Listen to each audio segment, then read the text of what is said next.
Hi besties. Gleðilegan miðvikudag. Gleðilegan miðvikudag. Hi sisters. Oh my god. Okkur byrjuðu ekki. Hi sisters.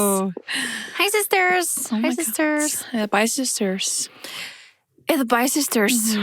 Jæja, James Charles. Já. Sko, við rættum þetta aðeins í áskriftin okkar. Get ready with us. Þá var þetta svona nýkomið á yfirborðið. Já, fólk var samt alveg pirra, sko, brjála þá. Já, samt ekki eins. Það var svona, kannski ekki. það var alveg pirringur en núna, þú veist, þetta verður bara verra og verra, finnst mér, hvert skipti sem ég heyri þetta sound á honum. Já. Hvert eins skipti. Þetta smá hægt að koma upp hjá mér. Aha. Já, Já. svona smá, sko. En það er það sem ég finnst vera máli með James Charles. Mér koma svona hellaðir skandalar og svo deyjar út. Svo he lays low for a while. Svo kemur hann aftur og það er svo allir má glema. Já. En hann er samt búin að slá bara met í að fá unfollows á TikTok og bara stundum tíma. Veistu hvað kom mikið? Nei, ég man ekki alveg nákvæmlega, en það var bara 4 milljónir einn degi eða eitthvað. Hann bara misti þegar Bæsister var, þá gerði hann í alveg heimsmet á bara að missa subscribers á sólarhring. Þá voru þú veist 1,1 milljón. Já. Og það var alveg crazy, sko. Það var crazy og Tati fekk alla yfir til sín í staðinn. Já, þetta var rosalegt. Það var alveg rosalegt drama. Það eru ekki allir sem að vita öll þessi mál sem hafa komið upp á James Charles, þau eru ekki ófá, skulum við segja ykkur. Nei, bara, þú veist, við viljum bara fara aðeins yfir tímalínuna á þessu öllu hjá honum. Já, og bara ræða þennan mann. Hvenær byrjar þú að fylgjast með honum, mannst eftir því? Ég bara í alvörinu ég held ég bara að followa hann síðan 2016 eða eitthvað, sko. Já. Bara 2016 make-up tímabili. Já. Ég hef búin að vita hver hann er ógeðslega lengi, sko. Ég er sammála. Ég hef búin að fylgjast með honum síðan svona cirka þá. Þegar maður var alltaf að horfa á myndbönd af YouTuberum vera, þú veist, að mála sig og það var svona bara ógeðslega mikið. Maður var svona mikið að horfa á hann og Jeffree Star og ég horfði aldrei mikið á Tati en þú veist, ég vissi hver hún var. Og hvað maður, þetta var meira svona þetta YouTube Patrick era. Star, Manny Mua. Já, þetta var svona Hann var svona yngstur en James. Hann var alltaf bara badni, sko. Hann var alltaf bara the child. En já, og svo hann og Shane Dawson, það var að gera svona seríur. Jeffree Star, alltaf með sína skandala líka, sko. Það var svona, þetta var Trisha Paytas, kannski margir dagar sem hafa séð eitthvað Trisha Paytas, skilja, því hún er alveg svona að poppa upp í alls konar. Hverju var hún núna bara daginn? Hún var að leika á móti, Sydney Sweeney í einhverju. Jaha. Já, þú veist, þetta er eitthvað svona, þú veist. Var einhver spóluðu auglýsingu eða eitthvað? Ég man ekki hvor það var, var annarkvor. En þú veist, þetta er allt bara svona the OGs YouTubers. Áður en Jake Paul var boxari, þá var hann YouTuber. Ég veit. Þú veist, þannig að maður var að Hann er bara YouTuber fyrir mér ennþá, sko. Já, þú veist, ef maður var að fylgjast með þeim bara svona, og þetta var bara maður með nýtt content hvernig einasta dag, það var alveg svona, það var skemmtilegu tími, einhvern veginn þegar maður sett niður og var bara, horfa okkur YouTube-myndbönd. En svo mikið þessu fólki er orðið svo ógeðslega frægt í dag og James Charles náttúrulega einn af þeim. En já, hann var alltaf bara krakkinn sem að kom sér á framfræði með eitthvað svona make-up og ógeðslega hæfileikaríkur í að mála sig. Og líka smá svona, þú veist, á þessari þú veist, kynslu, það voru ekkert margir strákar að mála sig. Nei, true. Og var þarna cover girl, basically, ambassador for cover girl, fyrsti ever bara karlkyns til að gera það. En það var smá svona, bara eitt smá svona leiðina fyrir því, sko. Já. Sem var óslega skemmtilegt. Maður var óslega proud of him með það. Já, algjörlega. Þó maður var búin að vera að fylgjast með Manny og Patrick og öllum þessum skilur. Það var þetta svona smá svona öðruvísi. Það var eitthvað öðruvísi við þá. Veit það ekki. Já, þú veist, líka eins og með Jeffree Star. Þú veist, ég var aldrei Jeffree fan. Nei, ég var aldrei fan, en ég horfði. Já. Þú veist, hann var með svo ógeðslega svona brutal reviews. Já. Og hann var svona, þú veist. Hann var svo neikvæður leiðilegur. Hann var svo neikvæður, Þolið það ekki. En allir make-up artistar bara glorifæðu make-upið hans. Já, því að þorði engin öðru. Nei, en líka bara, mannski systir líka var alltaf að kaupa sér, skil, þetta var vissulega góður, sko. Já. Þess að hann þurfti náttúrulega að vera með að koma með harsh reviews. Já, hann þurfti að vera með, bara, það var gott stöf, sko, ég veit ekki, er hann ennþá að gera stöf? Ég held það, sko. Já.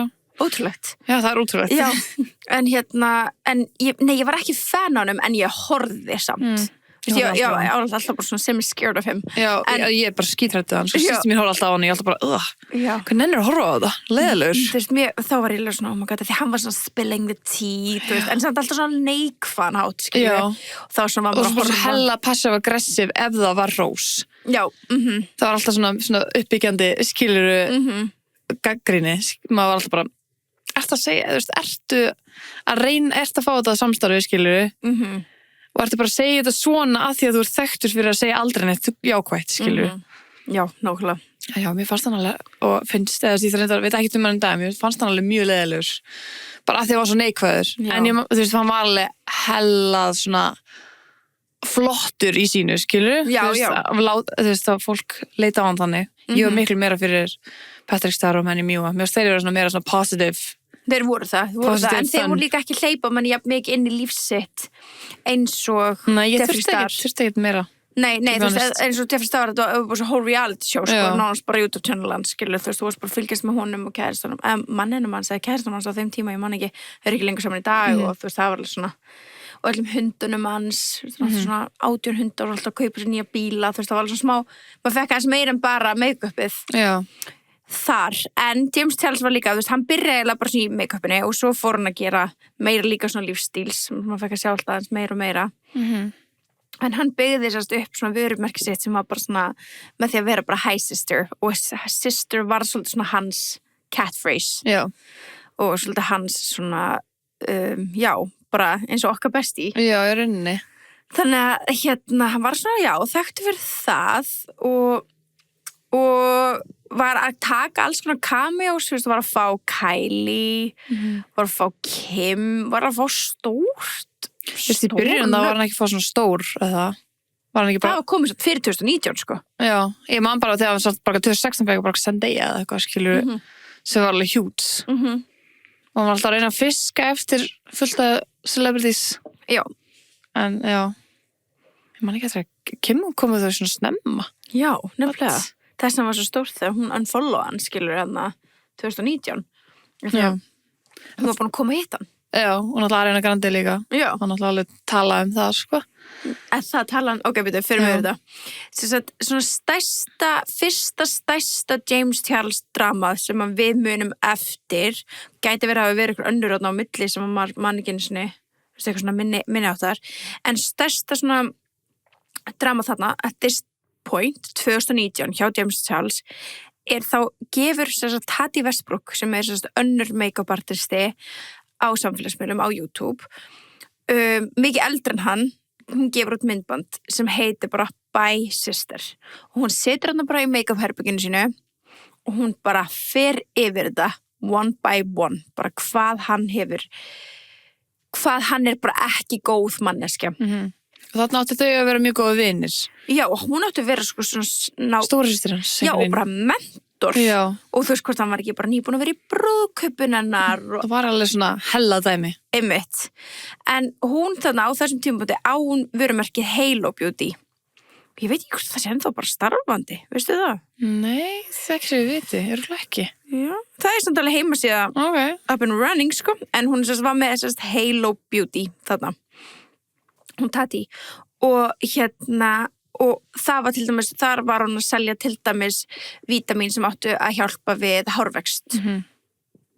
Árið 2019 þá samþykkir James Charles að taka samstarfi og gera Instagram posta fyrir Sugar Bear Hair sem var þá beinn keppinautur Halo.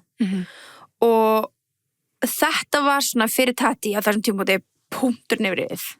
Hann á þetta, nú spreng ég. Það bara svíkja mig. Já, þetta var 43 mínútna langt myndband.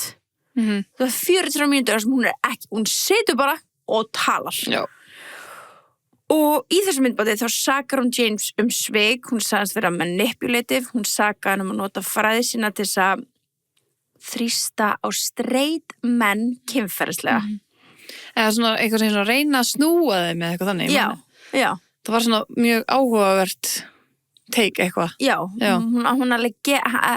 Hún gerir í því að reyna að fá þá yfir sitt band. Já. Einhvern veginn. Og hún sagði hann líka haga sér svona eins og predator. Og að hann væri svolítið að sækjast í yngri stráka. Þetta varð bara eitt stærsta influencer-drama internetsögunar þarna á þessum tímapunkti. Og jú, það yfir 2 milljónir subscribers sem á 48 klukkustundum. Yfir 2 milljónir subscribers. Mista hann ekki bara 10 heildina eða eitthvað? Jú, en ég held sko metið crazy. var, þú veist, 1 milljón á sko bara 24 tímum. Já. Það var bara svo crazy hvað það gerist hratt. Já, ég mamma var að fylgjast með þessu live bara. Já, það var bara livestreamt. Já. Bara, Ekki lengur hægt að gera þetta. Ekki? Nei, ekki YouTube allavega, eftir þetta. Ok. Fylgjast með þessu svona. En í þessu myndbandi, já, þar sem hún tekur allt þetta fram, þá bara byrjaði, þú veist, nú voru 2 milljónir subscribers sem að mista þarna 48 klukkustundum og svo bara, ég veit man ekki hver heildatala var í endan, en það voru frekt fólk og influencerar sem að unfollowan, hann misti samstarf, þau gerðu grínan online og hashtaggi cancellation trendaði bara út allt. Nokkrum dögum seinna, þá svarar hann síðan fyrir sig með myndbandinu No More Lies. Já, sett hann ekki undir eitthvað holding myself accountable. Það var þú veist alltaf í descriptionu sem Já. svona, þú veist basically segja að það er rétt, skilur við. Já, en hann samt, já, einmitt, en hann í myndbandinu, hann tók einhverja ábyrgð, en svo var hann líka svona sína screenshots, bara það er ekki alveg satt hérna og hérna. Hann reyndi að afsanna svo margar ásakanir sem að Tati hefði verið með og hann sagði að margt hefði verið ýkt eða ósatt og svo sagðist hann aldrei hafa reynd að grúma straight menn. Sumir þarna eftir að þau búin að sjá hann, þú veist, töldu að Tati að fara of langt og að málið væri svona aðeins flóknar en fyrst leit út fyrir. Og hann bara gerir þetta vídeo, svo var endalaust tweetum þetta. Ég náttúrulega, þetta var bara heil vinna mín, sko, að cover þetta mál í maí 2019. Ég gerði ekki annað, þannig ég á tímapunkti vissi ég hvað hver einasti var búin að svara með þetta. Og það kom eitthvað svör með þetta, Jeffree Star gerir vídeo, þessi gerir vídeo, allir byrjuðu að blanda sér inn í þetta, auðvitað, bara hopping on the choo-choo train, sko, að reyna að fá að vera með í klátinu. Já. En í raun og veru gerist ekkert mikið meira eftir þetta. Það líður smá tími og hann síðan byrja bara aftur. Morphy droppar honum og öll þessi celeb unfollow hann og þetta hafði mikil áhrif á hans feril. Já. En þú veist, það gerðist sér, þú veist, eins og við erum búin að tala þú veist, já, frækt fólk og influencer unfollow hann, hætt og misti samstörf og svo bara var gert grínaðunum, en svo bara leið svona smá tími, he laid low og svo kom hann aftur einhvern veginn smá síðar sko og byrjaði bara aftur venjulegu kontenti. Já. What can a guy do? I don't know. Hann þú veist, master of að vera, þú veist, það ekki hægt að cancela þessi manni, sko. Já. Hann meiti bara aftur. Þú veist, það voru alveg svona litli hluti sem var búin að gerast áður. Það var ekki eitthvað svona fyrsta, þú veist, þannig að eins og með þegar hann var að fara til Afríku og tvítar að bara, ég er að fara til Afríku með skólanu, vonandi fæ ég ekki íbólu. Og þú veist, það var allir bara að dæma hann alltaf, þú veist, það er alltaf mjög svona racially insensitive comment, skilurðu. Hældi bara, já. Þú veist, hvað var hann gamall? Hann var mjög ungur, hann 99 mótel, sko. Já, þú veist, it sounds like a fucking child writing this, skilurðu, bara hver lætur svona. Það var skólaferðalagi, skilurðu. En, já, en hann byrjaði sérst á samfélagsmiðlum líka 2015 og var væral svona fyrst með árbókamyndinu sinni, manstu eftir þessu? Já, með rámar í þetta. Það var svona, hann var bara eins og hann hefði verið með ringljós og bara hann með full beat, bara 2016 make-up, augabrúnar, Anastasia augabrúnar og bara, þú veist, og þar svona fór hann fyrst svona alveg væral.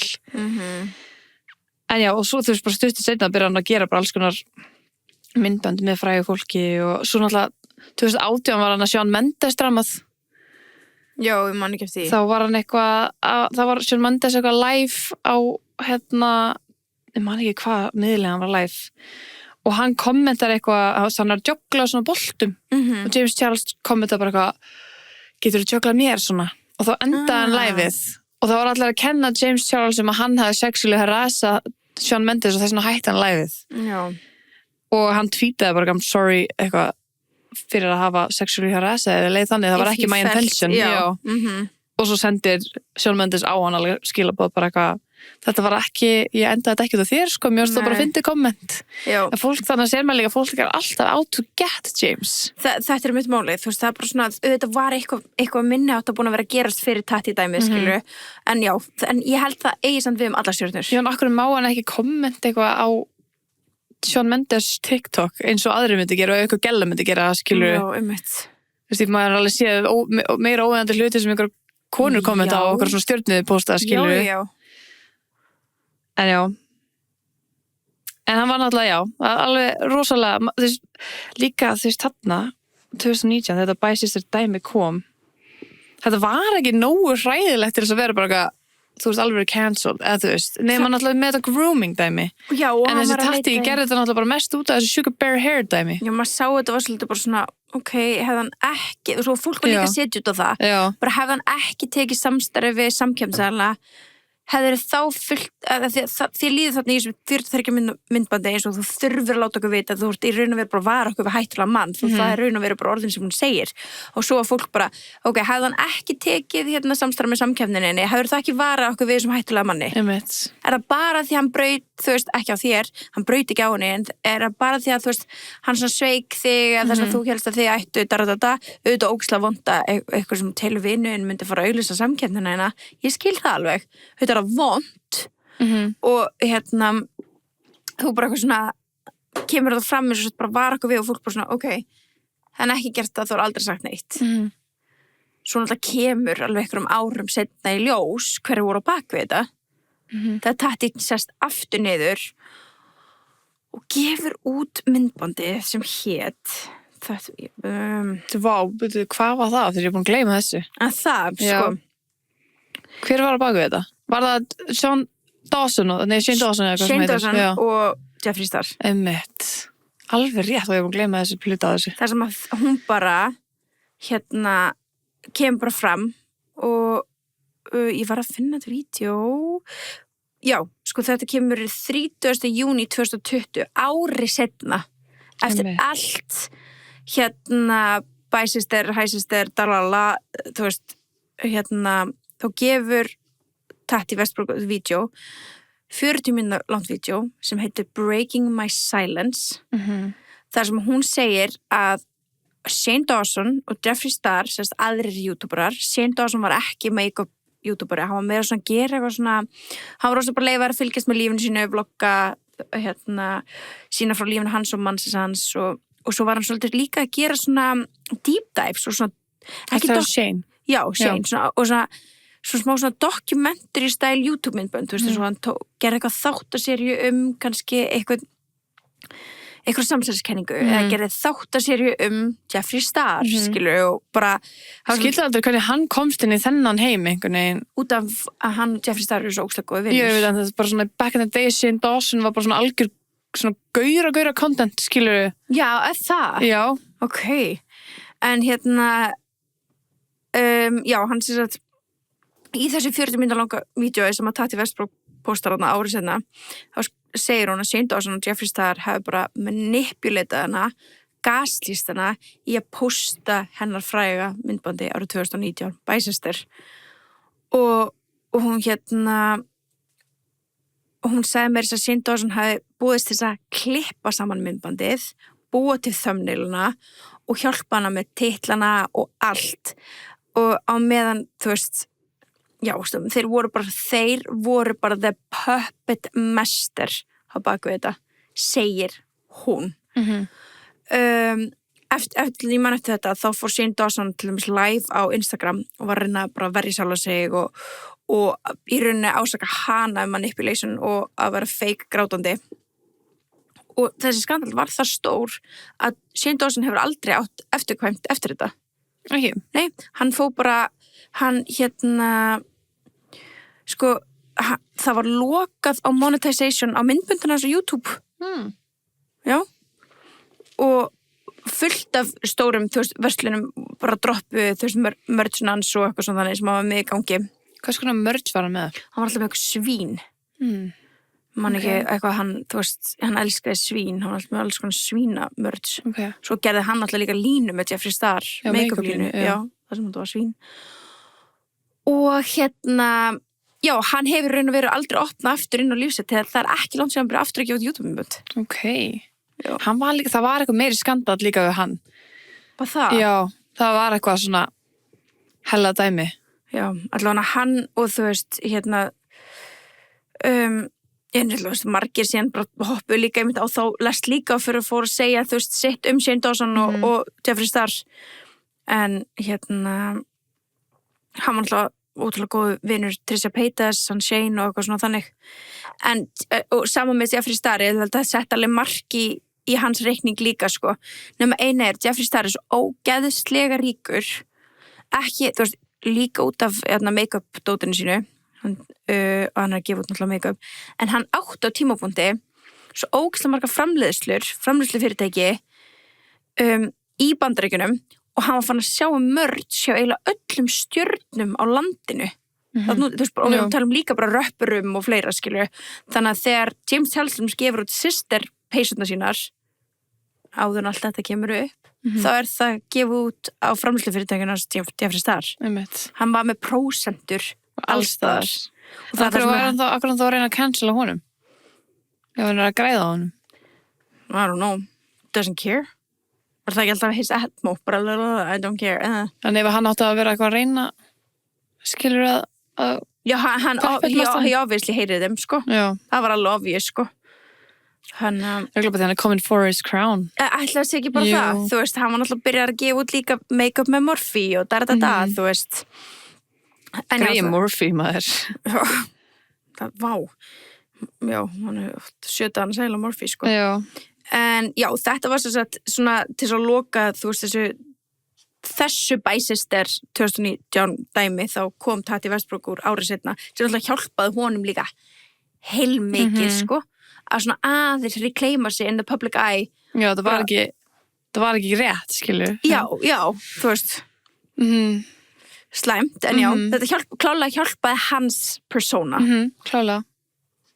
En jú, það var náttúrulega margt annað sem að gerðist þarna líka. Ertu með hana hvenær Bæsister-vídeó kom út? Já, það kom 19. maí 2019. 19. maí, ok. Ég var spáðið hvort þau voru að bíða hann var orðið tvítugur eða ekki, skilur en hann ámæli 23. maí. James Charles, hann var náttúrulega ekki orðið tvítugur hana. Þessu gleymist líka að hann var bara 19 ára þá. Já, ég er 99% þess að þetta hefur 19. maí, ég held að segja þetta á þann. Já, held það. Já, hann var alltaf mjög ungur, þú veist, þegar þetta gerist. Já, mjög ungur, þú veist, og hann er bara krakki, skilur. Já, þú veist. hann er ennþá táningur þegar þetta kemur út. Já. Þannig að það er svona smá svona, já, maður haldið hann kannski að væri orðin 21 eða eitthvað, skilur. Að þið verið að tala um grooming og allt þetta. Já. En já, það er náttúrulega, drama hættir ekki þar. Þetta er ekki eina sem hann hefur lent í þarna, hann elsku James. Alls ekki. Það var náttúrulega líka rétt áður en þetta gerist. En þetta gerist eitthvað 19. eða ég er nokkuð sem sé 19. Það er 10. eða 19. Ég veit, man ekki hvað það var. Það var eiginlega 10. En ok, ég man það ekki. Skipt ekki máli. En þá mætir hann á Met Gala. Já.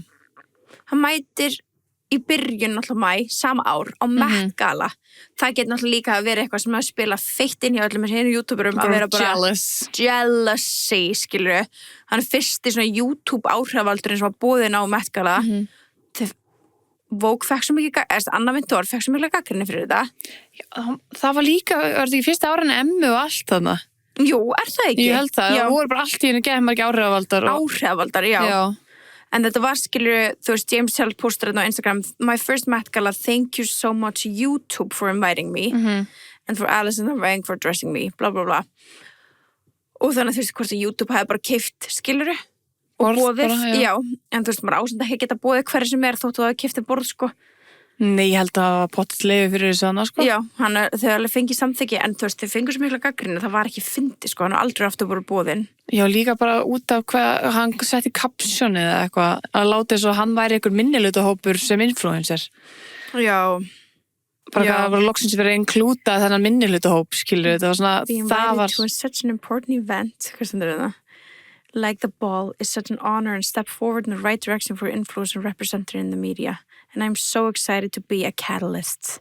já, læti þetta hljóma svona smá eins og að hann sé í einhverjum hellu minnihlutahóp og svo loksins að vera að koma þessum hóp á framfæri, skilur Þess, ég skil hvað hann meinar en ég skil líka hvað fólk lesi þetta, skilur Já, já. sama hvað þessi drengur gerir, það er alltaf einhver out to get everything he writes, sko, Já. eða says en já, Já, algjörlega sko. En já, svo kemur hérna svo, svo er þetta skandalinn 2009 skandalinn Tati og allt þetta, þú veist, þetta var bara alveg þetta var alveg rosalegt og hann postar svarinu sinu, hvað gerðist síðan? Hvað var næsta drama það James var ekki Charles? bara það alvarlegasta með stráka undir lögeldri 2001 Jú, er það ekki? The grooming allegations. já, Hvaðan byrjaði það? það er myndið spáðið, voru ekki bara einhver sem stigu fram voru bara nokkri sem stigu fram og voru að sína einhver message og eitthvað þannig var það ekki? Jú, sko, ég reyna að finna nákvæmlega bara svona jú, það er multiple TikTok og Snapchat userar sem komu fram og héldu því fram að James Charles hafi verið að senda skilaboð og að vera að pressa á þau fyrir kynferðislegt content þegar þau voru undir aldri, eða undir the age of 18. Já. Þá postar hann 1. apríl 2021 Holding Myself Accountable. Það var þannig, Það var þannig, já. Einmitt. 14 mínúna YouTube-myndband þar sem að hann viðurkennir að hafa verið að senda minors skilaboð en hélt því fram að þessi drengir hefði logið aldurinn og hann hefði trúað að þau væru 18 ára. Hann baðst afsökunar fyrir his reckless behavior en hélt því samt fram að þetta að titla hann sem einhver grúmer að hann hafi verið að grúma strákana væri ekki rétt. Einmitt. Hann vil meina að það séu strákar sem að hún kannski finnst flottir sem að tala við sig og þeir eru að ljúga aldurs. Já. At this point, ertu ekki að biðja skilríki? Bara Já, þú frá bara- þessum drengjum, bara- skilur þeir eru búin að lendi í Hvernig þessu. þora þessu stjörnur í alvörunni? Skildi ekki. Þú veist, ef ég væri svona heimsfræg, ég myndi ekki þora að deyta, veistu? Ég held ég myndi ekki þora að deyta. Nei, ákveðs, og Líka líka verður bara, I will die alone. Nei, bara að svara einhverjum DM-um, skilur Stórhættulegt. Allir að fara að skrýnsjóta Já. þetta. This is not private, sko. Eða senda DM eða, Já. þú veist. Bara hvernig ert þú að slæta inn í DM í fólki sem heimsfræg manneskja? Sorry, þú verður að kynnast þeim á Starbucks eða eitthvað. Já. Þú bara verður. Og sjá hvort þessi alvöru mannski sem er að fara að, þú veist, ekki fara að vera bara klátthésaði, skilur. Já, þú bara verður að gera svo Ronaldo bara hitta hann í Gucci búði Já. eða eitthvað. Mhm. Bara, þetta er ekki hægt. Nei. En Og svo líka svo ógíslega auðvitað að feika eitthvað svona samskipti. svo Þú veist, auðvelt. þetta búa til eitthvað bull bara. Og þannig að já, ég veit ekki, þetta er creeps. Já. Það var þarna 21 sem hann misti morfín.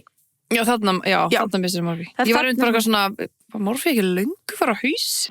Nei, greiðlega ekki 21 sko. Já, það fóru á hausin 23 eða eitthvað. Já. Sem líður svo miklu lengra síðan. Og komið aftur. Já, það kom aftur. Rosalegt. Thank God. Já.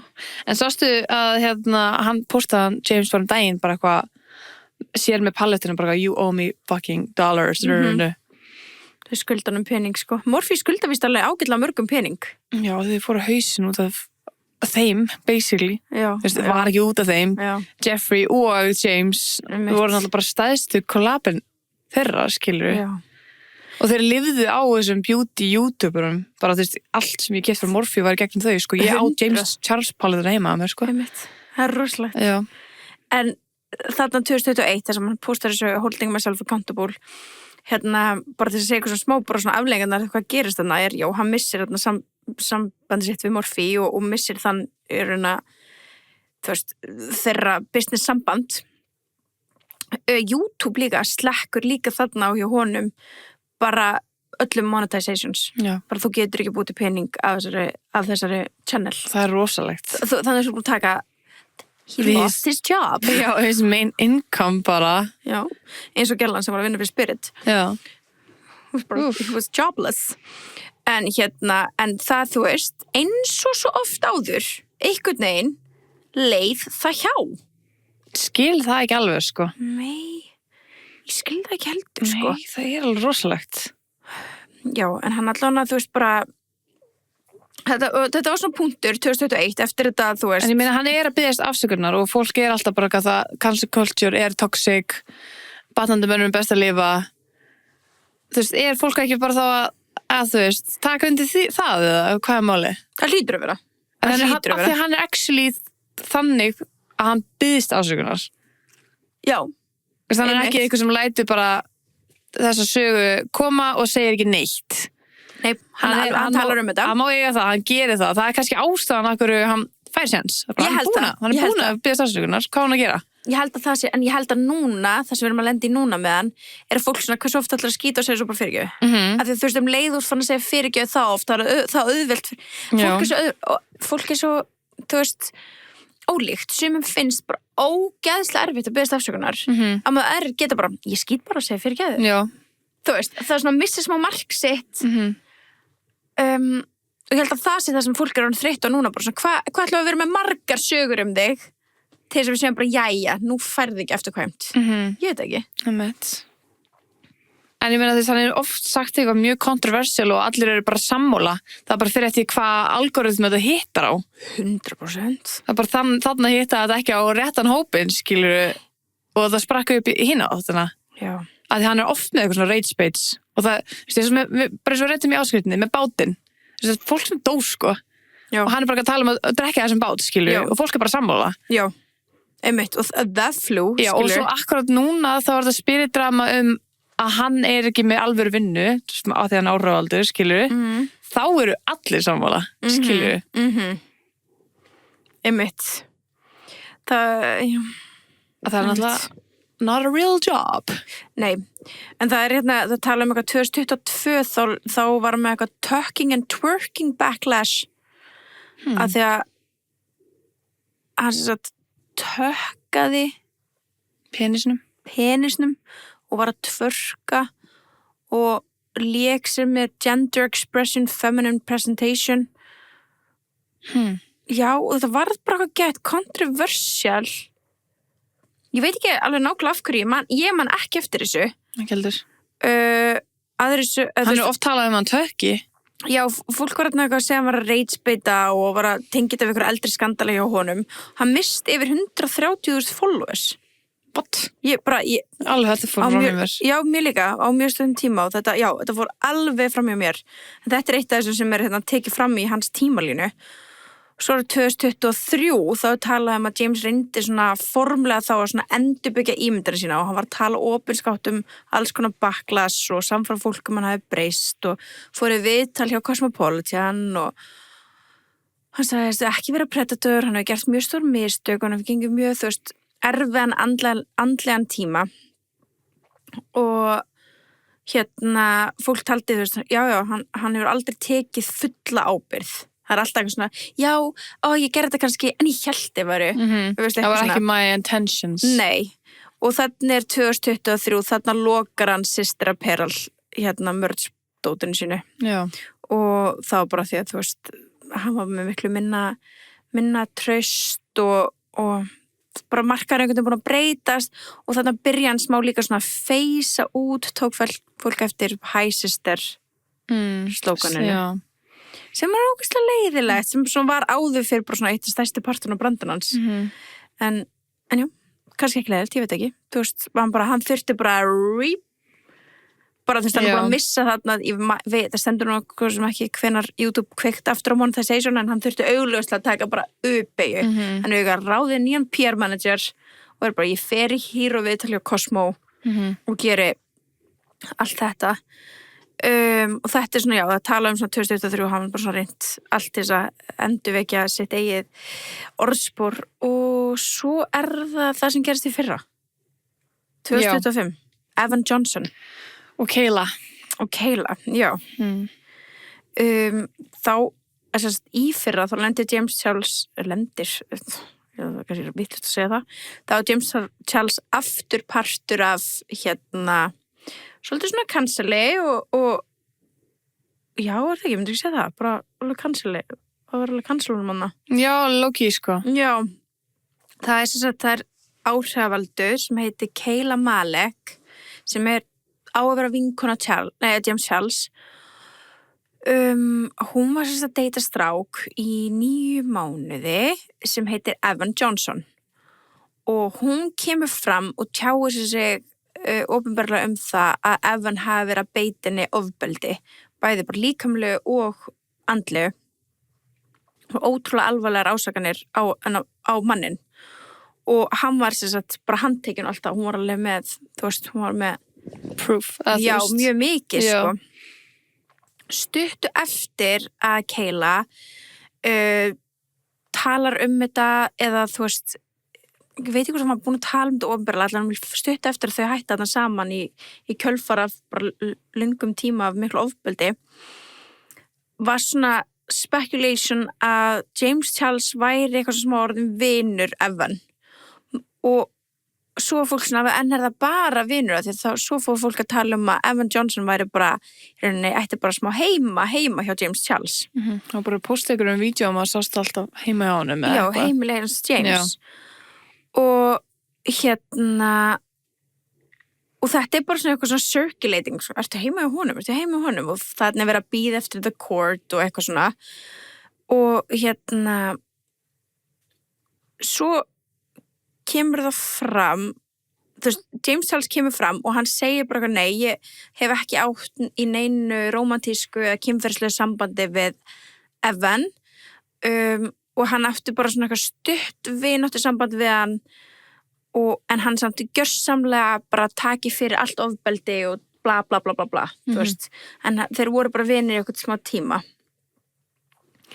Og ég man svona, ég er að reyna að muna líka eftir bara svona minningur mín að það maður horfði á myndbundir sem þau bæði voru að gera en Kayla Malek bara héldi fram bara nei, þú vissir alveg ofbeldið áður og bauðst honum heimtíðin og hún gat meira þess að sýnda SMS í minningunni. Já, það voru SMS. Já, það sem að hún gat bara sýnda hann bara I hope you're okay, en hann var samt að bjóða Evan bara heima á sér, leiðum að gista, leiðum að vera og þessi maður var actually dæmdur sekur fyrir ofbeldi í hennar garð, skilur. Þannig að hann var í alvörinu bara housing and abuser og þetta átti að vera abuser vinkonunnar. Já. Þetta er alveg svo crazy dæmi, sko. Já, þau sem sagt kynnast í gegnum TikTok, hún var svona fórhaldið væral fyrir að make-up en það var ekki alveg nógu, þú veist, up to standards. Þannig að þau kollaba í þannig að hann gerir make-upið hennar svona up to standards, skilur, af því að ég er ekki fara að segja þessi ljótt make-up sem hún var, þetta var bara hennar expression. Já. Þannig að hann málar hana og þau verða svona smá vinir út frá því. Þetta er ekki eitthvað svona 10 ára vinkonan eða eitthvað þannig. Nei, ég er ekki afsaka þetta, en ég er bara svona útskýra. Það eru svona industry vinir.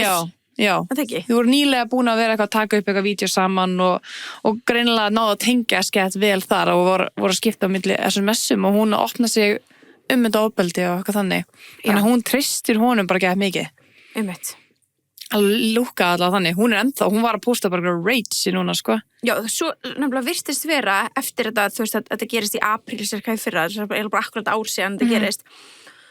Það virka síðan eins og þau bara svona lay it low. Einhvern veginn, þau er svona smá eins og Kayla og James sættist. Já, mér finnst það ekki. Mér finnst það eins og þau bara voru ósátt og bara... Já, kannski bara ósátt en hættu að tala um það. Já, það getur kannski bara verið það. En ég sá einmitt líka myndbandi hennar núna. Já. Það sem hún bara eitthvað, já, ok, er það 8 gráði núna? It's fucking, þú veist, hérna. En hérna, já, þetta er svona síðasta drama fyrir utan þetta Spirit Airlines drama sem er í gangi náttúrulega right now. Viltu segja hvað gerist? Já, ef ekki bara spila vídeóið. Jú. Þannig að Spirit Airlines fór á hausinn núna á dögunum. Þannig að það sem bara ég veit ekki hvað margir, 1000 manns bara mistu vinnuna með engum fyrirvara. Og James Charles fer sem sagt bara inn á TikTok eftir að hann fekk DM frá fyrrum starfsmanni Spirit og ætla bara að spila, hann eyddi þessu myndbandi bara strax, by the way. Ég ætla bara að spila þetta fyrir ykkur svo þið heyrið þetta. I just got a DM on here from a girl that said, "Good morning, James. I know you'll probably never see this, but if you could just take 1 minute to read it would really mean a lot to me. I'm really struggling right now because Spirit Airlines just filed for bankruptcy and I have lost my job. Here's a GoFundMe link. Any donations help." I'm sure they do, sweetheart. I'm sure they do. You know what else would help you? Getting another job. Yeah, try that. Because in the time that it took you to copy and paste the same fuck-ass message to myself, who you don't follow, by the way, and probably 100 other influencers and celebrities, you could have applied for 100 other jobs, but you didn't because you're a lazy piece of shit and you're entitled. And you think that influencers and celebrities should fund your life for you. Why would I ever help you? You're not a fan. You don't even follow me. You've never supported me. This is your first time DMing. And you think that I'm going to send you money because you lost your job? Oh my God. Welcome to the real world, sweetheart. People lose their jobs every fucking day. And you're white, pretty, and able-bodied. You're in a much better position than a lot of other people out here who are trying clearly much harder to make a better life for themselves. Why would I fucking help you? Aside from that, 17,000 people lost their jobs at Spirit Airlines. Why do you think you need to GoFundMe? I can at least 1% respect the mentality of closed mouths don't get fed, doesn't hurt to try. But honestly, it does hurt to try because now you pissed me off. Okay? I'm not the one. Go find fucking Mr. Reese. This is literally his entire shtick. I'm sure the next YouTube video is literally going to be like, I rehired all 17,000 of the Spirit Airlines employees and it's going to be the real life Hunger Games. The last one of them to leave the Spirit Airlines plane gets to be the CEO of the new company and gets a house and a car and $10 million that everybody else dies. Go find that video to compete in, baby. I'm not helping you. I'm not fucking helping you. All you did was lost your job, okay? Welcome to the real world. I can at least understand if you were like, James, I'm a longtime fan. Here's a trillion years of DMs and my support for you. I love you. I'm suffering with a really rare genetic disease that there is no cure for, and I'm trying to raise money for myself and other people that have this. Maybe I would help. Maybe I would help because I love you and I appreciate you. Bitch, you lost your fucking job? What are we gonna do? Nothing! I'm gonna do nothing. You know what you need to do? Go find a fucking new one, girl. Put some effort into the workplace. Pældu í þessu. Þetta er... Hvernig var það svona ógeðslega reiður? Hvers skipti sem að heyra þetta verður alltaf verra og verra. Nei, alveg, hvers skipti? Nei, skilði. Það var alltaf hærra og hærra líka. Já, bara vá. What the hell? Höfum eitt á Kristal Tæru. James sjálfs er ekki skuldmyndið því að leggja peningin á hana. Nei. Auðvitað ekki. Nei. Whatever, skilur, þú veist, auðvitað bara, ok, þess að bara, já. Þú getur alveg séð skilabóð og bara skróla fram hjá þeim. Sagði. Og shut the fuck up. Já. Ef þú buggaði það getur svona, vinnin, þetta, akkur er að biðja mig penning, hún er ekki svona að followa mig. Og samtali búið. Búið? Nei. Þú veist, þetta er bara svo ógeðslega insensitive að fara að hrauna yfir manneskju sem misti vinnuna sína. Hvað er það langt? Þetta er alveg langt. Þetta er alveg langt. 2,5 mínúta. Já, þetta er 2,5 og hann hefði getað stoppað fyrir löngu. Já. Og svo postar hann þessu skilur og svo, þú veist, gerir hann kapsjónin og þú veist bara, það var svo mikið af svona mörgum momentur sem hann hefði getað hætt við. Já, og erum svona okkur, kannski er þetta insensitive, en þú veist, þetta er inn á spam-akkántunum hans, ef maður fer inn á hann spam-akkántin, þá er bara, hann er alltaf að taka eitthvað svona rage, af því það er svona mjög svona Gen Z dæmi, það sem allir er svona, já, elska ást real að rage yfir þessu skilur, og það var yfirleitt alltaf virka hjá honum. Já. Og hann hélt að við myndum vera bara, já, en það er ótrúlega margir sem eru sammála honum, en þetta er bara of-aggressiv. Og þú veist, að segja að gera real fucking job því að hann er, þú veist, er ógeðslega privileged og vinnur bara heima á sér að bara drauma vinnuna, skilur, moldríkur og þú veist, já, það er ekki gott lúk. Þetta er svona minni álíka, þú veist, eins og þegar Kim sagði, þú veist, get your ass up and fucking work, skilur. Það voru, þú veist, 4 setningar. Já. Hún var cancelled í smá tíma fyrir þetta. Í smá tíma? Mér fannst það ótrúlegt. Þetta er svona smá svipað, sko. Já, en þú veist, hann er persónlega að kalla ykkur á konu piece of shit, skilur, og bara lazy og eitthvað svona. Kim var bara eitthvað svona að reyna að vera mótiverandi.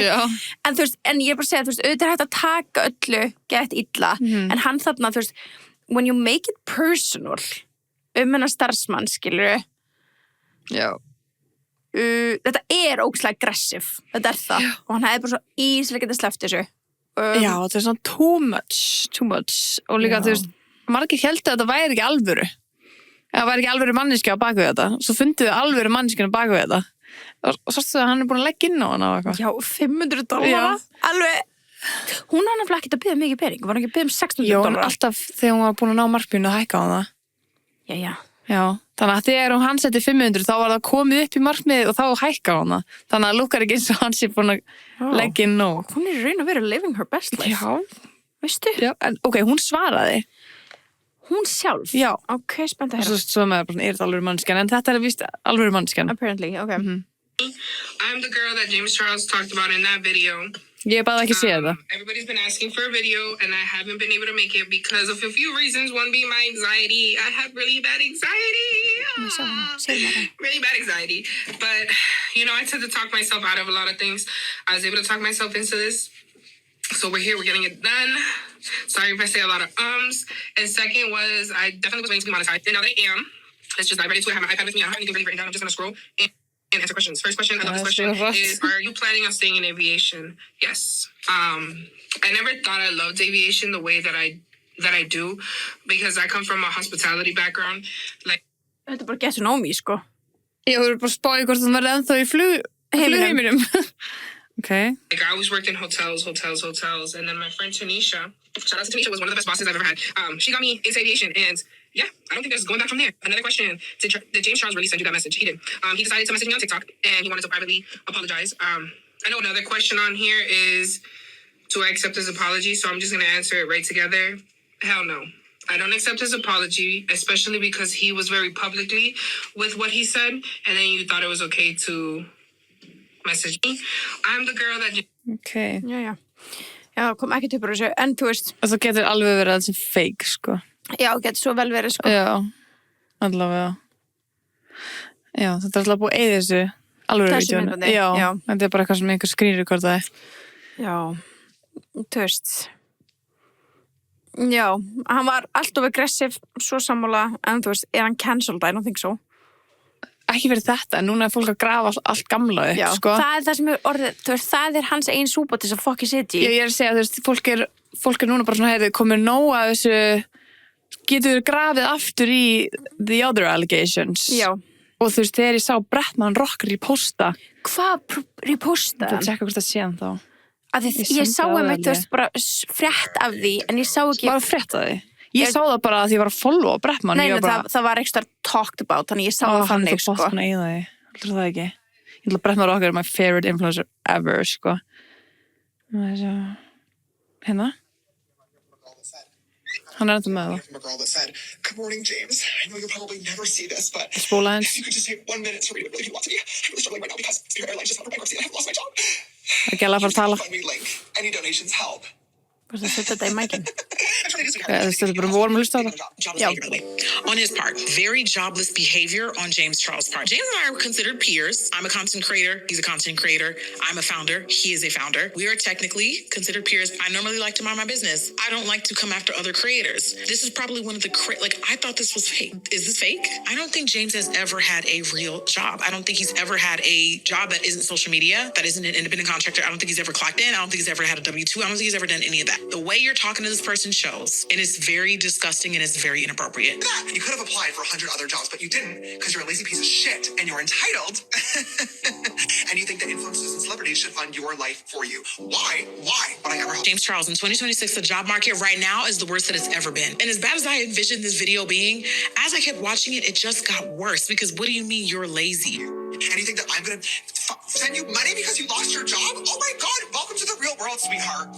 People lose their jobs every fucking day. I understand not wanting to be a bank. I understand not wanting to be treated like a disposable source of income all the time. I understand that. I get it. But not responding was also an option. A very respectable and easy option. You simply could have just not responded. It's the fact that you turned on your camera, you recorded this seemingly sober, And you posted it. For what? You thought we was gonna be on your side? Absolutely not. What's particularly annoying about this is that I know ain't nothing gonna happen. I'm not saying that I want something to happen to you, but all I'm saying is as a white man, you can turn on your camera, talk absolutely crazy out the side of your neck. It's going to warrant zero consequences for you, much like many other things. I don't know what the hell inspired this post, but that was absolutely a terrible take. Piss me off, okay? I'm not the one. Go find fucking Mr. Reese. This is literally his entire shtick. He's like, go find out the that he music, took me, sko. baby. I'm not... So dramatic. Já, The music. þetta ekki svona búið, sko, en Brettmann repostaði þessu Já. myndbandi.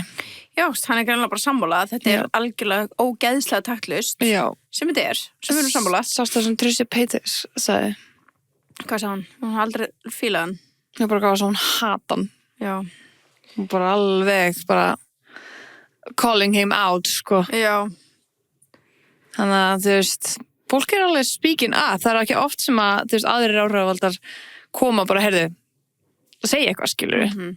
Ég veit að Brettmann ekki búin að segja neitt, en hann segir mig mikið með þessu repostu, sko. Segir, þetta alveg helling að segja. Já. Ég held líka, þú veist, að þarna sem mér finnst líka alveg pínu svona, mér finnst alveg eðlilega viðbröð eins og reposta þessu, til þess að vera svolítið svona, herri, ég vil bara láta vita, þú veist, við erum ekki öll undir sama hatti. Einmitt. Þú veist, ég myndi ekki hafa mig svona, þú Já. veist, og Ég er ekki sammála þessu, já. Já, en ég er sammála þessum þessi content creator er að segja, en ég ætla bara að reposta því, þú veist, hann æfattaru. Há meðan aðri taka þetta sem bara eitthvað, ég ætla bara búið til myndband hann sem eitthvað ógeðslegur, þú veist, fair, sumir hafa bara þá sögu að segja hann, skilur, you tell your story, fattaru. Algjörlega. En mér finnst alveg eðlilegt að svolítið koma fram og vera bara, ég veit bara, just so you know, það er ekki sammála. Að þau oft finnst líka fólki silence vera ákveðið samþykki. Þú veist, eða sem bara svona, að þú segir ekki neitt, það pyrrar líka stundum fólk. Þannig, thank God for repost, það er svona a subtle way bara to say something. Já, einmitt. En silence er ekki að sama og þú veist að vera sammála ykkur, finnst mér. Nei, ég er sammála því, þú veist, ég skil alveg mjög oft okkur í sumastjörnu bara. Já, því það er alltaf að fara að taka það líku samingi og fara að rífa þig niður eða þú veist, þau gera eitthvað. Það er alltaf hægt að sitja út af alla og eitthvað skilur við. Þannig ég skil alveg stundum að bara segja ekki neitt. Ég skil það líka ógeðslega vel. Já. En það bara pisses some people off. Já, mjög marga, sko. Þú veist, sem maður er bara svona, oh my god, þú veist, af hverju þarf þessi að fara að tala um þetta? Þetta kemur þeim, þú veist, tæknilega sé ekki við. Þú veist, eins og bara allt með, ég veit ekki, bara, ég veit ekki af hverju Balenciaga-skandalinn kom strax í hausinn á mér. Já. Þú veist, ég man ekki, ég veit ekki af hverju, en þú veist, þá voru allir bara eitthvað, ok, allir sem að veri í Balenciaga allir ekki að segja eitthvað. Hvað þau segja? Stjórna þau markaðsherferðinni? Fattur báðu þau að þessar myndir eru teknar? Nei. Hvað hefur þau að fara að segja? En það var mikið þarna á Kimma því hún var bara aðalinn ambassadorinn þeirra að hún eftir segja eitthvað. Já. Þú veist, ég skil það frekar. Ég skil það frekar svona andlit, skilur, en þú veist, það var alveg svona... En þetta er það svona ekki heldur henni að kenna að hún var ekki partur af þessari herferð, skilur, þú veist. En þú, já. Það var alveg skandal. Það var alveg skandal. Ég veit ekki hvað hann kom strax í hausinn á mér með þetta, en þetta var bara svona dæmi að svona, þú veist, fólk átti að fara að tjá sig sem var bara svona, ég bara kem ekki nálægt þessu. En hérna, já, þetta er rosalegt. Ég held að það sem er verst í þessu máli fyrir hann er náttúrulega að fólk einmitt að grafa upp the old allegations, skilur. Já, þú veist, það er máli núna. Já. Ég held að ef það væri bara þetta, skilur, og ekki allt þetta með ungu drengina, þá væri við bara að fara að gleyma þessu, sko. Akkurat. En ég er ekki alveg viss núna, sko. Nei, maður sér það að þráðurinn var mun styttri fyrir mistök að hálfu James Charles út af því þau eru orðin ansi mörg. Jú, þau eru það, sko. Þannig að þú veist, einn daginn hlýtur þetta stoppa að þú getur bara sagt eitthvað og sorry, skilur gert eitthvað og verið síðan bara sorry about it. Þannig að þú veist, þráðurinn var stuttur og þetta er alltaf bara, hann er með heilt fyrirtæki painted núna. Það er alveg svona... Hann er alltaf búin að setja upp 2 ásökunarbeiðnir fyrir þetta. Hann er búin að því, já. Af hverju einn hann henni? Það var röglega bara ekki nógu flott, þú veist, PR-teimi en svo röglega bara, heyrðu, do that again. Svo skrítið, að því að þú setur eitthvað inn núna, sérstaklega undir þessum sko sjónauka sem þú ert með akkurat núna á þér. Við sjáum þetta alltaf áttur yfir þessu. Þú veist, leið það er alltaf mjög margir sem sjá þetta og það er alltaf eitthvað sem screenrekordar. Já, ég segi það, leið og ítu post þá sjáum við þetta. Sem hvort það yfir þessu 2 mínútum setna, skilur við. Það er eitthvað sem sjá þetta. En þá kannski, þú veist, líður hann þannig að hann standi ekki lengur fyrir þetta. Að þið er búin að þessu og gera nýtt. Kannski. En kannski var þetta í 1 sekúndu eða eitthvað, skilur, og postaði vittleysu myndbandi eða eitthvað, maður veit það ekki. Fólk er bara ógeðislega fljótt að skrínu hvort þetta. 100%.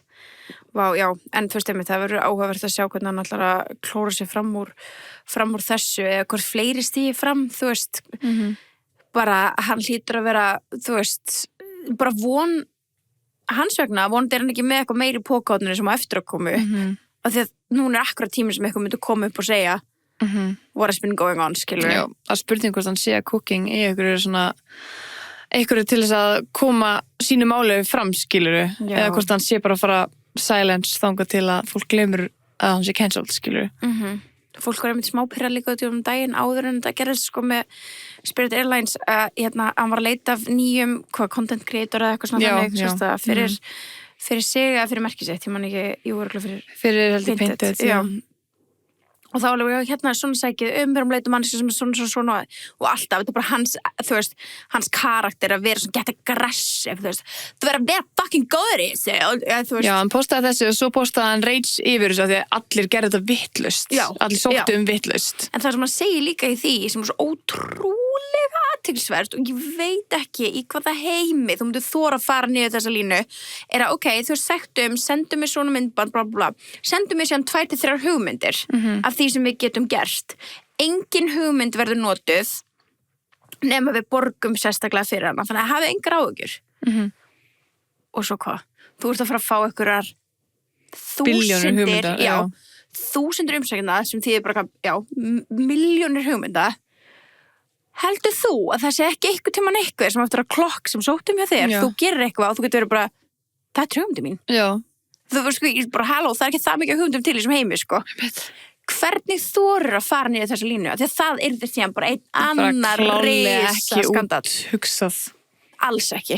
Þess vegna segir hann líka örgulega hitt vídeo bara, já, þetta virka ekki neitt að þessu.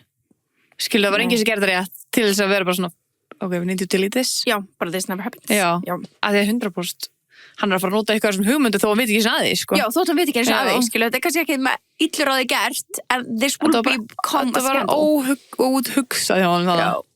Eins og svo margt með hann. Já, hann kann ekki alveg, en þú veist, svo er maður líka bara eitthvað með mic fyrir fram á sig og maður er með TikTokur fram á sig og þú veist. Já. En þetta er hann sem bara líka manneskja. Já. Algjörlega, já. Við allan að fylgjast áfram með honum, en þetta er svona tímalíman af þessum heimsfræga YouTuber. Þetta er bara alltaf einn af frægustu YouTuberum ever. Síðst tíma, já. Klálega. 100%. En veist hvað er líka ógeðslega frægt? James Charles hefur líka hjálpað til með það. Hvað er það? Coca-Cola. Já. Hello. Nei, en hann er alltaf mikið Coca-Cola fan. Já, hann er big fan. Hann var að gera þarna taste-testi, sástu það? Við þurfum að gera það. Ég er 100% sem myndin á sig. Ég líka. Hann náði bara, þú veist, vita á milli Coke Light, þetta, Coke Zero, Mexican Coke, já. Ég er handviss sem ég myndi bara vita nákvæmlega. Já, mér líður líka þannig, sko. Að fólk var eitthvað svona, þú myndir ekki vita munin. Oh, I would. I would know. No doubt. Já. No doubt about that. 100%. En já, þú þurfum að prófa að smakka síðudósuna. Já, við þurfum að prófa að smakka síðudósuna. Það væri mjög næs. Kannski er hún öðru í þessu. Kannski smakkast hún eitthvað aðeins. Já, það gæti alveg verið. Það gæti alveg verið. Það gæti alveg verið. Síð, skilur. Já. Mér finnst núna Zero orðið bara alveg eins og venjulegt.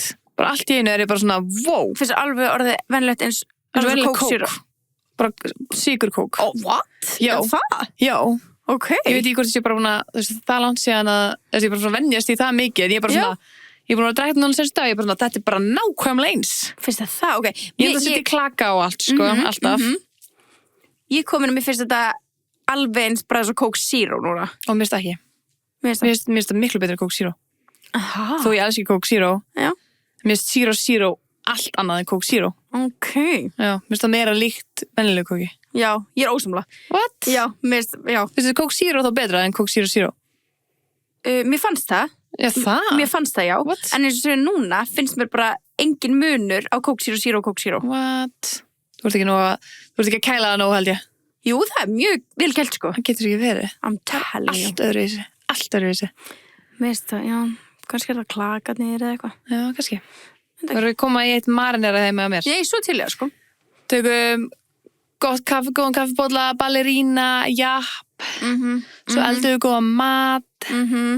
Og eitt marinera. Coke Zero. Það er enda hljómar ógeðislega vel. Nei, ekki. Jú, herru, það er náttúrulega líka miðvikudagur í dag, as always, tepósdagur, en það þýðir að þessi 20. maí, you guys, tax-free núna út daginn í dag. Og það er náttúrulega online til miðnættis, þannig að... Já.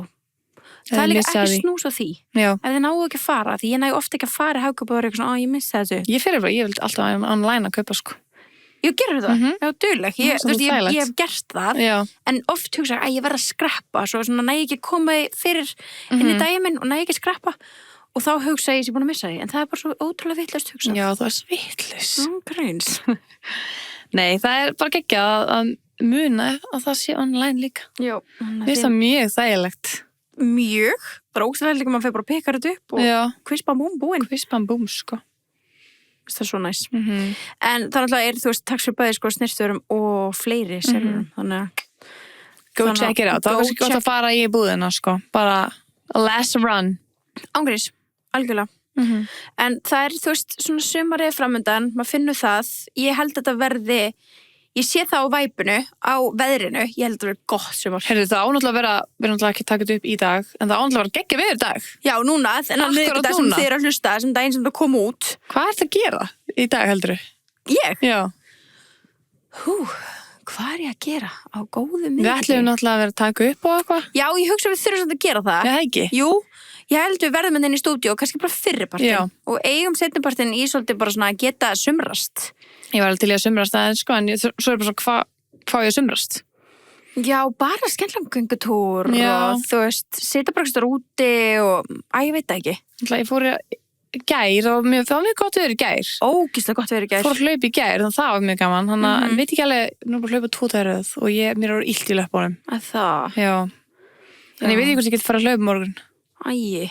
Mjög pirrandi. Já, það er leiðilegt af því það er svo góð dagur. Já. Já. Kannski fara bara upp eitthvað fjalli eitthvað. Já. En hól. Einmitt. Finna mér góðan hól. Fara með Rómeó. hól og farðu upp hann. Já. Já, þetta verður mjög gaman. Já. Já, ég ætla bara að reyna bara að vera eitthvað úti. Þú veist, maður gæti náttúrulega kannski líka kíkt niður í bæ og fengið sér að borða. Það er alveg gaman. En þú veist, maður ætti kannski að bíða með það 50 Það er náttúrulega tebóðseðlinn Já. á Dressel Logos. Já. Næst seinasti. Næst senasti, oh my god. Já, á Dressel Logos. Já. Oh my god. God. Það er ekki allir sem veit en treð sem er smá útisvæðana uppi. Alveg rétt. En ég veit ekki Það er svona hvenær út inni. opnar. Já, það er svona Já. út inni. Ég veit ekki alveg hvenær það opnar, en þú veist, bara just so you know, það var alveg Já. good to know fyrir sumari. Er ekki eitthvað svalir? Já, það er. Það er náttúrulega svona úti inni svæði Já. og svo eigi að vera eitthvað svalir. Já, við hlýðum á bærbygginu. Já. En Já, það er ekki svalir, það er úti inni svæði. það er út inni svæði, já. Já. Ó, svalir. Mér rámar eins og einhvern tíma farið í okkur svalir þarna einhvern tíma, ég hef aldrei séð það sjálf. Herra, við Kannski þurfum er ég að bara fara að nú tala um bara á útivinnusvæði, morgun, 5 daginum að skoða aðeins Já, betur, sko. aðeins að tjekka á þessu, En sko. klálega líka ekki, þú veist, og við verum líka Fara- bara að fara til þess að nýta næst síðast sjans af tebóðsæðlinum. Einmitt. Af því að I'm craving a tuna. Nom, nom, nom. So good og eina góða nautasteik. Já, wow. Svo gott, sko. Perfect. En í sólinn á morgun ætlum við líka að drekka Happy Hydrate. Aha, það er mjög mikilvægt. Steinum og sölt. Já. Og hérna. Sérstaklega ef við förum að hlaupa eða labba ykkur á hóla, sko. Akkurat. Við erum bara að svitna mikið, Já, rosalega mikilvægt að muna eftir þessu. akkurat. Og bara í þú veist skoða verðinu og já. Þegar manni verður heitt. Einmitt. Og ef þú ert að leiða til útlanda núna, þá getur þú fengið happy á flugvöllum, ef þú gleymi. Hvað er svo næs? Ég og Birta vorum daginn, ég var bara svona, vorum að labba í gegnum fríöfnuna og ég var bara Birta, mundur ekki örgulega þetta happyin, að ég sá happyð á flugvöllum. Birta bara, jú, ég auðvitað. Ég myndi eftir því. Já. En ef ekki þá hefur getað redda okkur. Já, og það er alveg oft sem að maður gleymi því, sko. Já. Þannig að þetta er geðveikt að geta gripið í þetta. Það er það, 100%. Og svo er það náttúrulega líka organic skincare og við viljum líka minna ykkur á. Organic skincare er líka á netinu. Organicskincare.is, en þau eru líka með ógeðslega sæta búð í Kringlunni inn í svona hjá Vörklass, þess að getið farið og skoða þetta, fundið þetta, pröfa smá saltskrúpin, fundið lyktin af kasmír, lyktin af royal, bara fundið áferðin á pipamintu bodylósunu, hvernig þetta kælir sem er bara ógeðslega fokkin næs að eiga fyrir sumar. Ég þarf að fá áfyllingu. Já. Ég þarf að fá mér áfyllingu. Gríns. Bara að því að þú veist, þegar maður er svona heitt, þess að maður er út að hlaupa og eitthvað, þá vill maður koma styrst og maður vill bara svona cool down. Já, I need it, sko. Já. Sérstaklega að ég er með óðnum fyrir að hlaupa greinilega. Já. Einmitt. Ég er með allergy fyrir því, í alvegni. Ég fór að hlaupa í gær og ég hef aldrei séð líkamann minn svona. Það var eins og ég hafi verið í sólinni. Ég var bara með að fara eftir toppi minn, skilur, sem var hvítt og svo bara restin af líkamann mín var bara rauður. Já. Þannig að þetta ekki nógu gott. ég hefði þurft peppermyndu kremi þá, sko, til að kæla mig niður. Það óslega spes. Ef ykkur er með þetta óðan mig, let me know hvað ég gerið. Ég tók bara, þegar ég lendi í þessu, ég var aldrei lendi svona slemt í þessu, en ég tók bara hvað hista sín, skilur, bara óðnæmislif. Já. Þannig að Heldur þetta sé óðnæmi? Heldur þetta sé ekki óðnæmi? hitabreytingar? nei, að því ég fekk þetta líka padel. Það er bara inni. Það bara klæjaði mig hella. Já, Ég man, ég sýndi Jói, ég bara, Jói, er í rauð? Og hún bara, já, ég Já. what the fuck. Gunni verður líka allt svona þegar hún verður heitt í íþróttum, Já. skilur? En þetta er eitthvað, ég googlaði þetta eitthvað, þetta er eitthvað svona histamine release, eitthvað intolerance. Þetta heitir eitthvað runner's itch. Já, einmitt, já.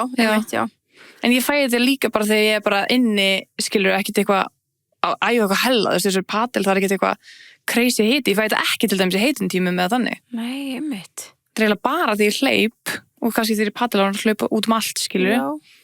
Mjög spes. En það er líka Mjög ekki alltaf slæmt. Stundum finn ég ekkert fyrir þessu. Nei, já. En Gunni er alveg eins. Stundum Já. bara svona getur hann fór að hlaupa eitthvað, svo stundum kemur hann og hann er bara, þú veist, allir rauður, skilur. Ætli þetta sé eitthvað óðnumi fyrir, þú veist, frjókonum eða eitthvað svoleiðis? Já, það kom sumrin, já, meinar. Er þau komin? Já, ég held það. Já. Ég held að sé svona detti í. Einmitt. Vá, ótrúlega lítið samt að blómstri núna. Já, svona pælir í. Ég man alltaf, ég labba alltaf sama veginn, bara þú veist, eins og allir skilur með hundana mína. Og alltaf í svona byrjun mæ þá er alltaf jafn miklu sjokki hvað það komið ekki að fíblum. Já, það er enda komið helling. Það kom ekki neitt hjá mér. Ok, Embla er sko alltaf komið með venda handa mér að fíblum. Ok, þannig að Já. fíblin eru komið til þín. Þau eru komið til mín, fíblunir eru heima að En mér. ég skildi ekki, það er engin fíbl hjá mér. Ok, já. Já. Nei, þegar þú segir þetta þá er ég bara, nei, Embla er sko bara, við erum bara með svona 4 vasa heima að fíblum. Ok, kannski, það er náttúrulega arfi, eða ekki?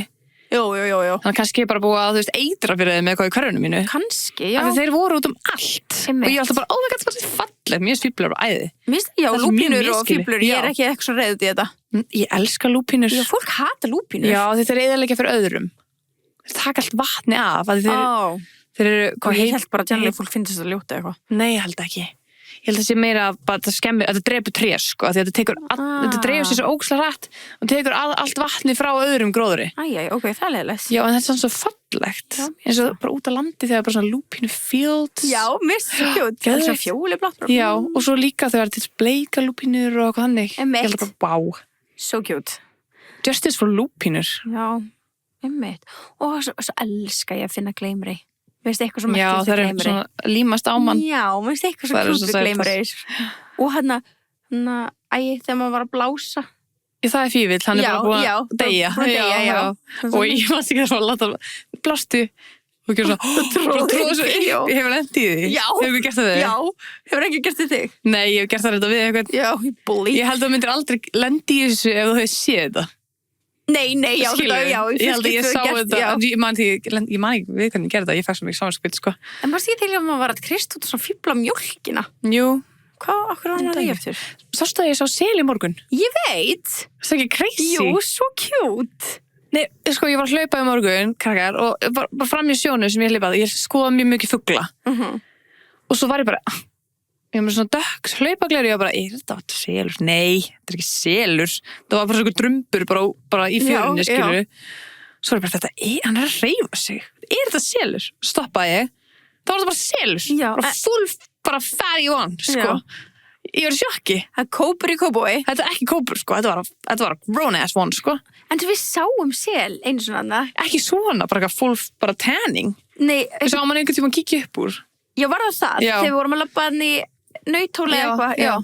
Ég man bara þegar ég var eitthvað svona, já, við höfum alveg séð sel þarna. Ekki svona. Ekki bara eitthvað, hann var bara að tana, sko. Það er Hann svo var bara gaman. laying around. Já, það er svo gaman að sjá bara, þú veist, eins og, einmitt, ég fór líka út að hlaupa í gær og maður sjá bara svona lífið í fólki. Já. Bara, þú veist, það voru allir út að gera eitthvað, bara út í frisbygólfi eða þessu, út að hjóla eða á einhverjum bátum Ángríns. Svo cute. gaman. Svo cute. Svo gaman, ég bara svona elska að sjá bara svona lifna við og þess vegna er ég bara svona þetta sumar, ég finna á mér, það verður gott sumar. Bara eitt með selinni viðbót. Ég var svo móðguð að það var fólk að lappa fram mér og þeim var jack shit sama selin.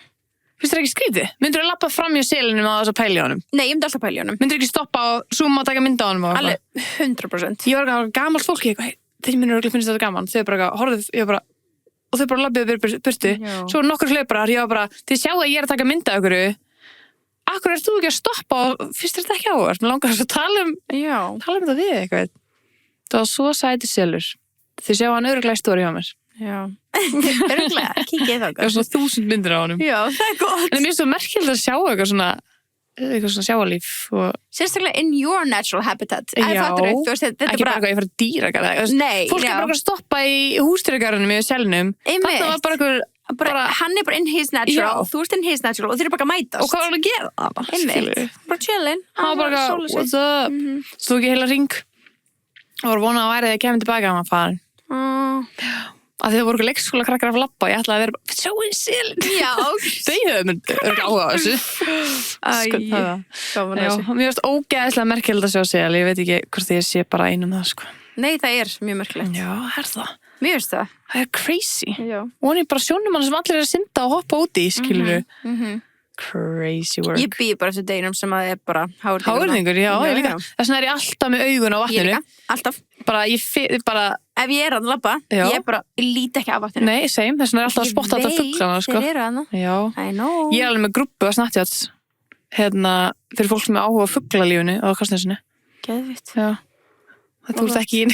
Nei, þú veist, ég er ekki alveg mest að í fuglum, sko. Nei. En ef þú verður með sjálflífið, þá Já, ég það er bara svo sjaldast að það gerist, en það fer náttúrulega þangað inn þegar það kemur, sko.